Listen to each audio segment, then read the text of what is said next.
Assalamu alaikum, my dear student and my dear brother and sister.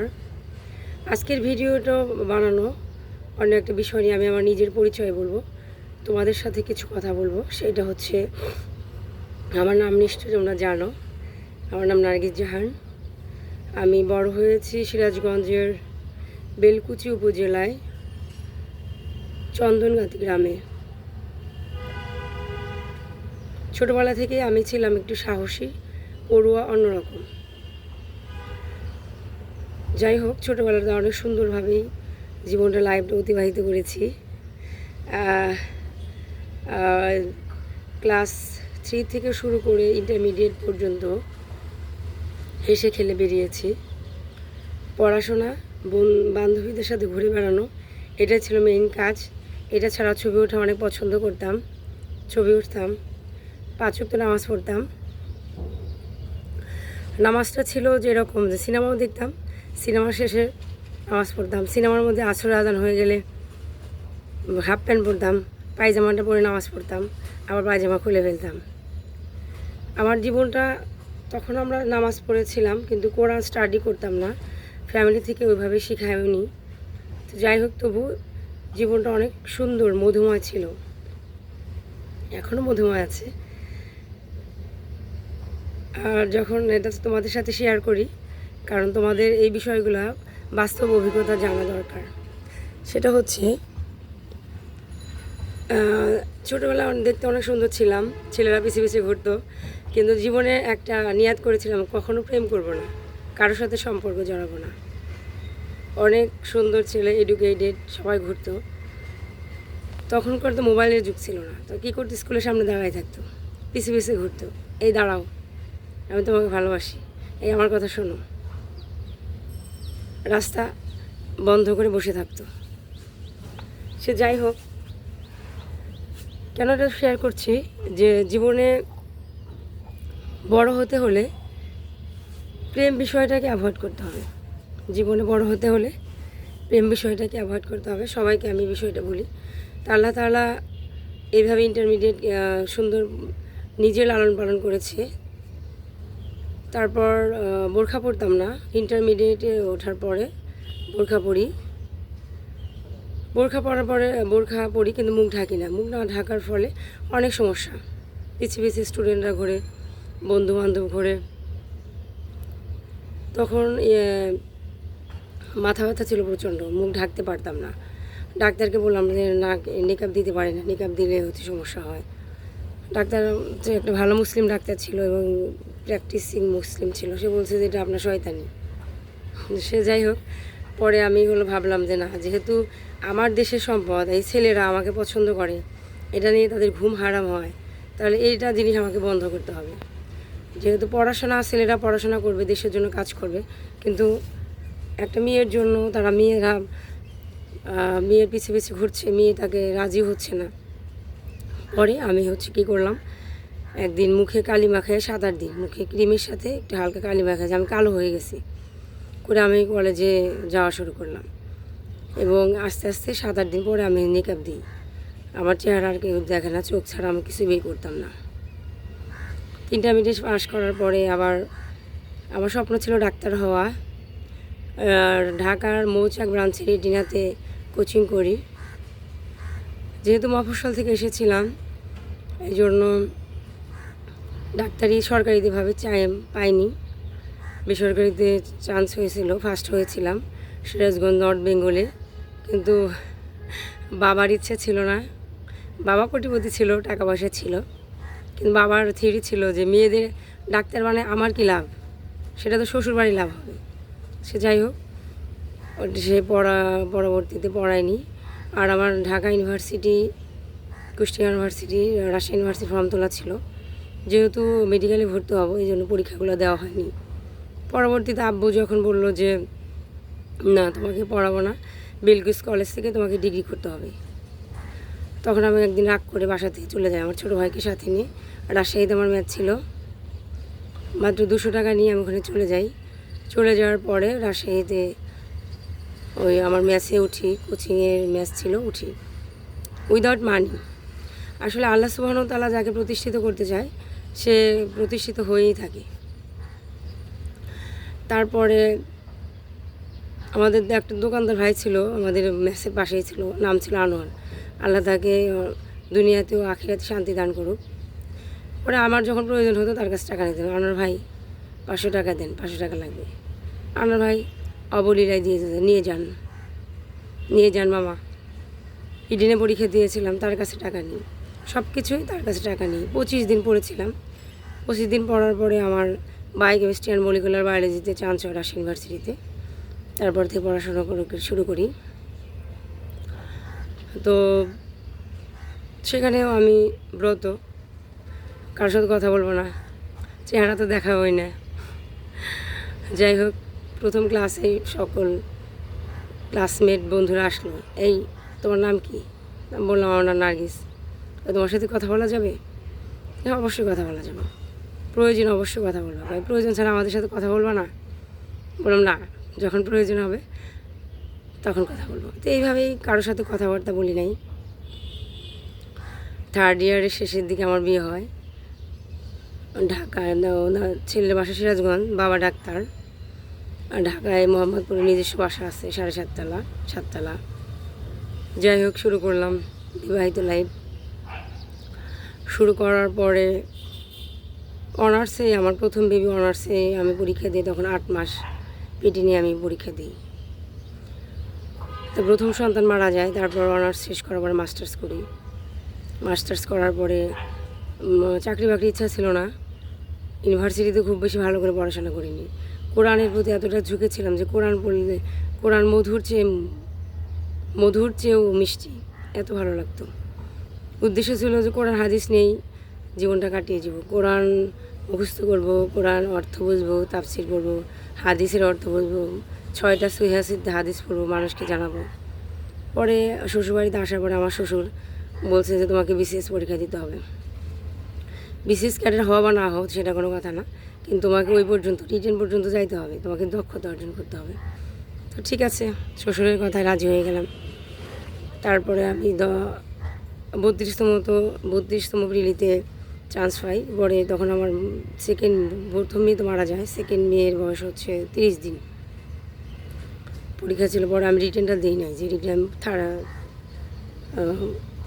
33তে দেবো, 33তম। পরবর্তী 33তম আর 34-এ জ্যামের কারণে ঢাকায় পরীক্ষার হলে বসতে দেরি হওয়াতে আমার হচ্ছে চান্স হয় না।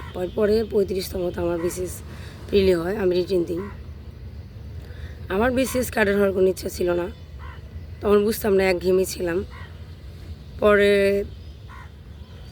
আমি যখন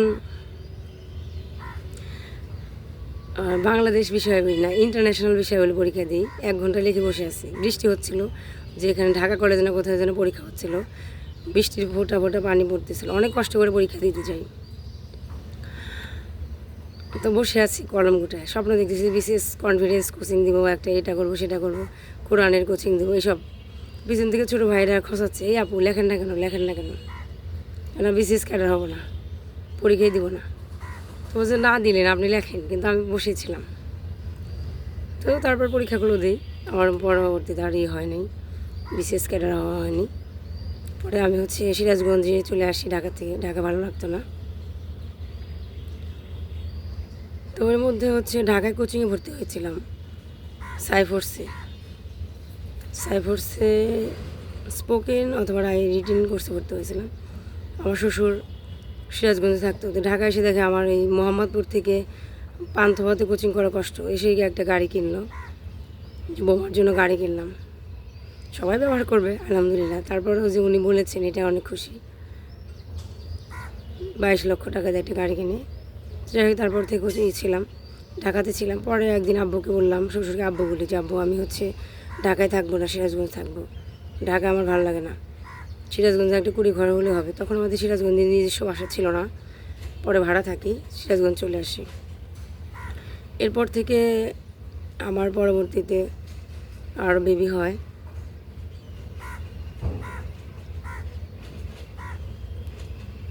আমি বেবি বলবো, আমার কয়টা বেবি সেটা বলবো। যাই হোক, আমার বয়সটা বলি, আমার বয়স হচ্ছে এখন 42 বছর। অনেকে আমাকে বলে যে কোরআনের কথা বলেন, সাজুগুজু করে আসেন, তাহলে কিসের কোরআনের কথা বলো? তো এই আপুকে বলতে চাই, কোথায় সাজুগুজু করে আসছি? আর কোথায় আছে যে মুখ মুখ ঢাকা নিয়ে মতো করে আছে, মুখ খোলা ঢাকা? আমাদের ইসলামের মূল বিষয়গুলো মানতে হবে। আর আমি নিজেও মুখ ঢেকেছিলাম, আমার বিয়েও আমার কেউ কাউকে দেখেন। আমি 2004 সাল থেকে মুখ ঢেকে থাকতাম। এখন আমার শ্বাসকষ্টের সমস্যা, 42 বছর বয়স, আমি নেকাব দিতে পারি না।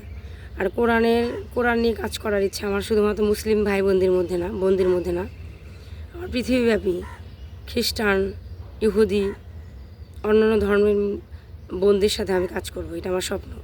ইনশাল্লাহ আমি এই স্বপ্ন পূরণ করবই। আল্লাহ সুবহানাহু ওয়া তাআলা নিশ্চয়ই আমার সহায় হবেন। তো যাই হোক, আমার হচ্ছে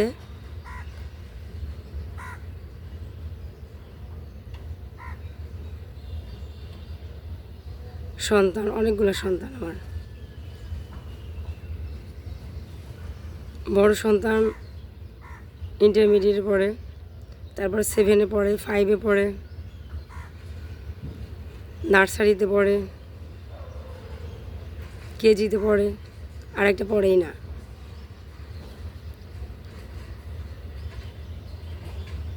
আমি ভাগ্যের নির্মম পরিহাস, আমি আমার সন্তানের বাবার পরিচয় দিই। তার কাছ থেকে আমি এখন আলাদা থাকি, তাকে আমি আলাদা থাকতে হয়। প্রচণ্ড ভালোবাসা থাকা সত্ত্বেও তার সাথে আলাদা থাকতে হয়। তা আল্লাহর কাছে সবসময় দোয়া করি যে হে আল্লাহ, হয়তো তার সাথে এক করে দিন, না হলে জীবনের বাকিটা সময় তাকে ভালোবেসেই, অনুভূতি নিয়েই মারা যাব। আর আরেকটা বিষয় তোমাদেরকে বলি যে তোমাদের যারা স্টুডেন্ট আছো তাদেরকে নিজেকে প্রতিষ্ঠিত করতে হবে। আল্লাহ সুবহানাহু ওয়া তাআলা একটা ছেলেকে 4টা বিয়ের অনুমতি দিয়েছে যে যদি সে সমাধা করতে পারে। সমাজের মহিলাদের দায়িত্ব কে নেবে?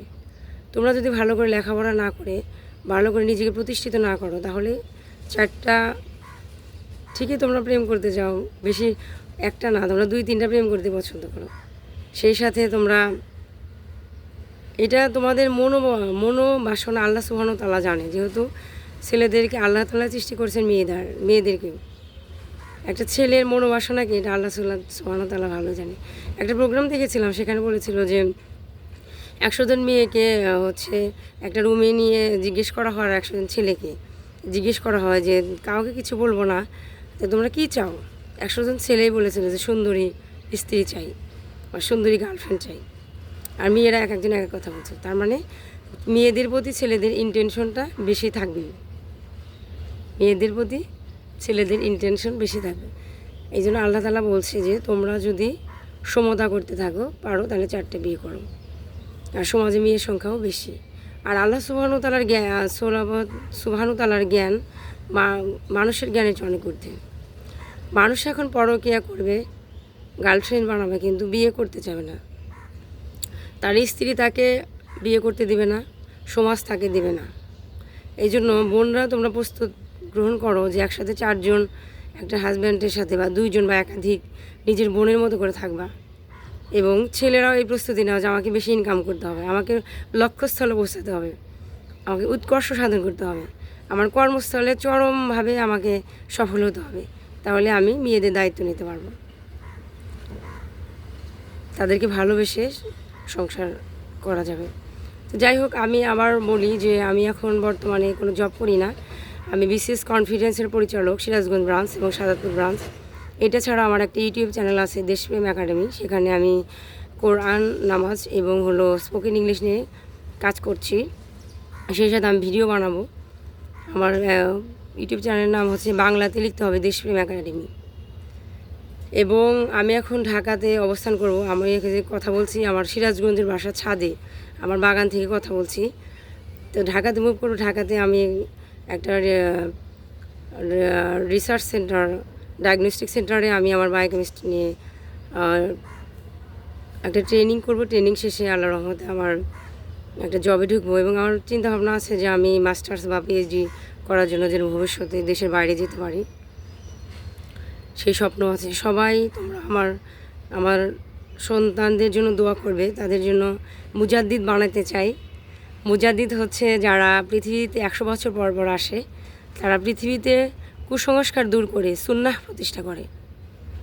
আর এটা অনেক কঠিন কাজ, তবে আল্লাহ সুবহানাহু ওয়া তাআলা এটা সহজ করে দিবে। এখন আমার মনে হচ্ছে রিভলিউশন ঘটে গেছে, ইসলামের নবজাগরণ শুরু হবে, মানুষের মধ্যে গণ সচেতনতা সৃষ্টি হচ্ছে। আজকের ছাত্র সমাজের যে ভূমিকা, মুগ্ধ, আবু সাঈদ, তাদের রক্ত দিয়ে, হাজারো নাম না জানা শহীদ রক্ত দিয়ে এখনও যারা সংগ্রাম করে চলছে, তাদের প্রতি আমার শ্রদ্ধা এবং ভালোবাসা। যারা শহীদ হয়ে গেছে তাদের কথা স্মরণ হলে শুধু চোখে অশ্রু ঝরে না, হৃদয়ে রক্তক্ষরণ হয়। আমার এই প্রিয় বাংলাদেশকে যেন সত্যিকারে স্বর্গভূমি বাংলাদেশ হিসেবে দেখে যেতে চাই, দেখে যেতে পারি, সেই দোয়াই তোমাদের কাছে রইল। আর তোমরাও নিজ নিজ অবস্থান থেকে এগিয়ে যাও। সফলতার জন্য দুনিয়ার পড়াশোনা যেমন প্রয়োজন, আখিরাতে সফলতা হওয়ার জন্য কোরআন হাদিস স্টাডি করার বিকল্প নাই। নিজে স্টাডি করবে, মুফতি মৌলানা যারা দায়ী ইল্লাল্লাহ হিসেবে কাজ করে তাদের সাথে মিলিত হবে। দেশের বাইরে কাজ করে যাচ্ছে নোমান আলী ভাই খান, ওস্তাদ নোমান আলী খান ভাইয়ের জন্য দোয়া, এবং তার লেকচারগুলো দেখবা। আরও অনেক আছে, ইয়াসির কাদি, দেশের বাইরে মুফতি মেং, তারপর হচ্ছে দেশের মিজানুর রহমান আজহারি ভাই, শাইখ আহমদুল্লাহ ভাই, ডাক্তার জাকির নাইক ভাই, আবু তাহা আদনান ভাই, তাদেরকে ভালোবাসবা, তাদের ওয়াজ নসিহত শুনবা, তাদের সাথে দেখা করার চেষ্টা করবা। তাহলে সেই সাথে তোমাদের মধ্যে আল্লাহর প্রতি প্রেম ভালোবাসা জন্ম হবে, নবী রাসূলের প্রতি ভালোবাসা জন্ম হবে, এবং তোমাদের জীবন হবে একটা সুন্দর প্রেমময় জীবন, একটা সুন্দর শান্তময় জীবন। সবার প্রতি ভালোবাসা রেখে আমি বিদায় নিচ্ছি। আসসালামু আলাইকুম ওয়া রাহমাতুল্লাহি ওয়া বারাকাতুহু।